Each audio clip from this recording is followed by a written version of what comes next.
Presiden Jokowi meninjau proyek pembangunan jalan tol Sigli Banda Aceh di wilayah ruas Jalan Indrapuri Belang Bintang Aceh Besar. Dalam tinjauan itu, Presiden mengatakan pada saat liburan tahun 2020 jalan tol ini sudah bisa digunakan bagi pemudik. Ruas tol ini merupakan bagian dari tol Trans Sumatera yang ditargetkan rampung pada tahun 2024 mendatang. Beserta rombongan Menteri Pembangunan Umum Perumahan Rakyat, Presiden Jokowi meninjau langsung proyek pembangunan jalan tol Sigli Banda Aceh yang mulai dibangun sejak akhir tahun 2018 lalu. Dari hasil tinjauannya, Presiden Jokowi menyebutkan pembangunan jalan tol sepanjang 4 km ini berjalan lancar, mulai dari pembangunan dan pembebasan lahan.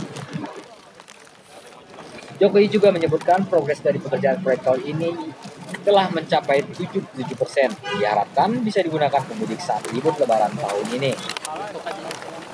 Ini baru 14 bulan loh kita di mulai groundbreaking dan kesini 14 bulan cepet banget.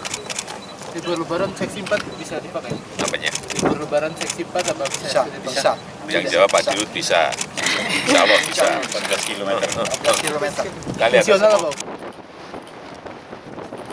Proyek jalan tol yang ditinjau Presiden Jokowi ini merupakan seksi 4 yang menjadi pintu masuk dari Banda Aceh menuju Sigli dengan jarak tempuh 74 km. Dari Aceh Besar, Tim Liputan.